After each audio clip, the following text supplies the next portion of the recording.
Hi, this is Aaron and Linda with Traveling Flamingo, and today we've got a bunch of Disney news. We're going to be talking about the reopening of Disney Springs, which is a great first step to getting the parks reopened, as well Shanghai Disney, which is also opened up, and what they've done at Shanghai Disney that we can probably expect to see at Disney World and Disneyland.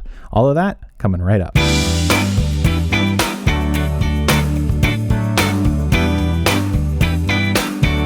Disney Spring has announced that May 20th will be the first phase in their reopening. And as we're getting closer to that day, more and more information is coming out, and that's why we want to share it with you. We're super excited. So that May 20th date will be for many of the third-party restaurants to be opening up.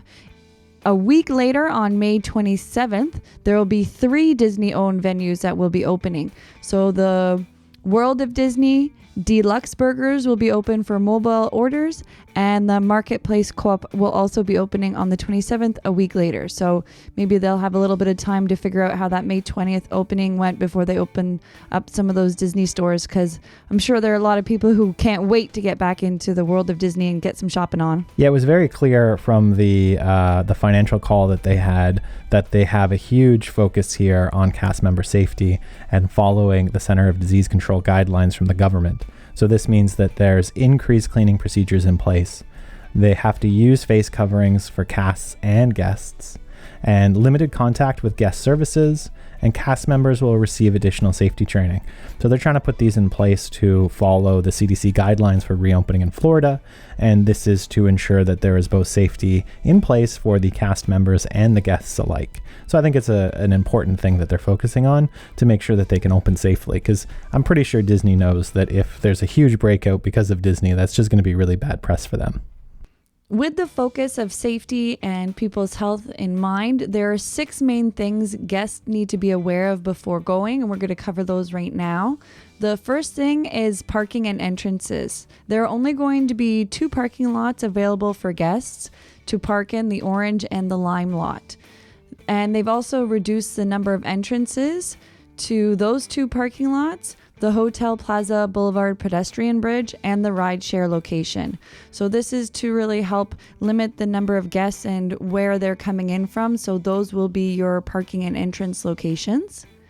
The second thing is appropriate face coverings will be required for all guests 3 years and older.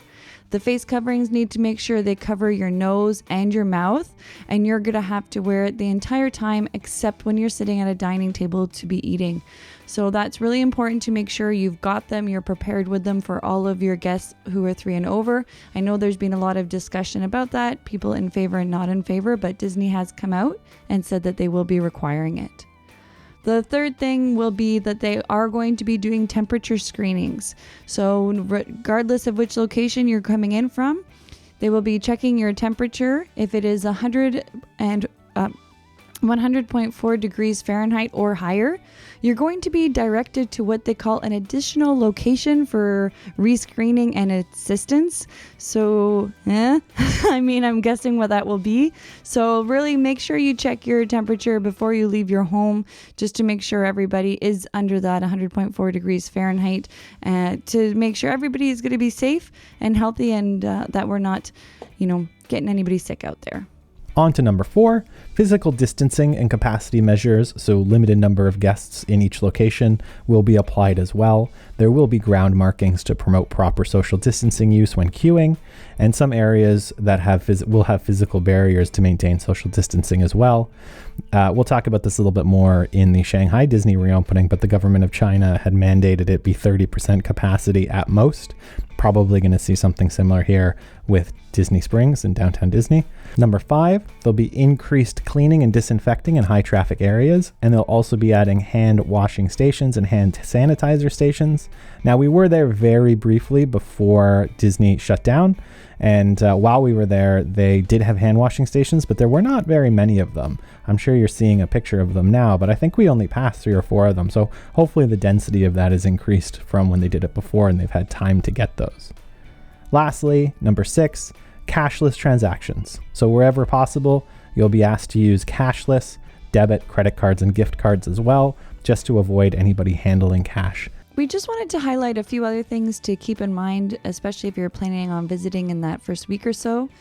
as we stated, the only lots will be open for parking are the orange and lime lots. So that does mean there is no valet parking. If you are somebody who usually uses that and you plan on going either for mobility issues or whatever else, there won't be any valet parking. So only the self park and the orange and lime tower lots. Also, you can make reservations for dining there. So if you're booking a dining reservation beforehand, that would probably be ideal, as those places, as restaurants do have a capacity that they cannot be passing. However, if you arrive and those parking lots are full, you can't get in. Those they're sort of using that as their capacity markers. So if you show up and you see the parking lots are full and you think, okay, I'll go park somewhere else and walk in, they're not going to be letting any guests in, even if you have a reservation, once they've hit that capacity. Because of that, they have said they will waive the fee. So if you had a reservation and you are unable to get there because they've reached capacity, they're not going to be charging you for missing your reservation. But keep in mind that they will be hitting capacity, and regardless of having a reservation, you won't be able to get in. So they're really trying to stick to that, which is very important, again, focusing on the health and social distancing. So in terms of what's going to be open on the 20th, you're going to have Blaze Pizza, The Boathouse, which is great bread, Chicken Guy, Earl of Sandwich, Planet Hollywood, The Polite Pig, STK Orlando, Wine Bar George, Wolfgang Puck Bar and Grill, and Yasaki, I think that's how they pronounce it. On the 22nd, there's going to be Pizza Ponte, Marimoto's Asia and Street Food, and Vivoli's Il Gelato. So those are going to be open on the 22nd, and we don't have any information about any others. We actually couldn't find any of this on a Disney website, so this comes to us from Bay News 9, and we have a link to the article in the comments as well. We'll also have sources for all of this information, as always, in the comments below, in case you're interested in reading these yourself. You may also be wondering about Downtown Disney in Disneyland, and they have not really announced anything. We're not from the United States. We don't live in any of these states. However, they are opening differently. So Florida, you can debate whether you like how they're opening or not, but Florida is opening a different way than California.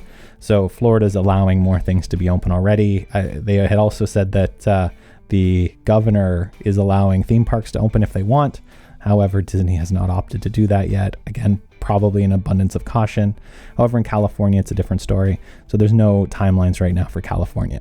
That said, Disney did in their quarterly earnings call report that they had lost $1.4 billion due to the coronavirus, and $1 billion of that is for the parks and resorts. So you can see Disney really does want to get back to some semblance of normal. However, they're trying to do this in a cautionary way because they know that all eyes are going to be on them, and it's going to be sort of an easy. They have so much capacity and so much size that they could easily create an outbreak. If you remember, it was a little while ago, I think 2015, that there was 125 measles cases that had been confirmed in the United States that all came from 2 Disney theme parks. So they basically created, sort of an outbreak of measles just through the park, and that sort of affected them financially, and you can imagine how this could be that much worse. So it's great that they're taking their time and they're being cautious. So as we had said, Shanghai Disney has now moved on to their next phase of opening, and on May 11th they did open their theme park, and Disney has stated that for people's safety they've limited attendance and required advanced ticketing and reservations, accommodating social distancing in queues, restaurants, ride vehicles, and other facilities throughout the park, and implementing increased frequency of sanitization and disinfection. So again, really focusing on people's safety, social distancing, and health. And a lot of these things, even as we see with the opening of Disney Springs, we'll probably also see an opening of theme parks, especially Disney in the US. So to ensure social distancing, they have canceled the parades, and there won't be any nighttime spectaculars. So those will be coming at a later phase, no fireworks. The character greets in the park, there's going to be no close interaction, so you can't be meeting with the characters yet. And they have, similar to Disney Springs, have added extra hand sanitizing at the end of or available at the rides, in stores and restaurants as well. So there are 6 guest requirements that Shanghai Disney has put into place.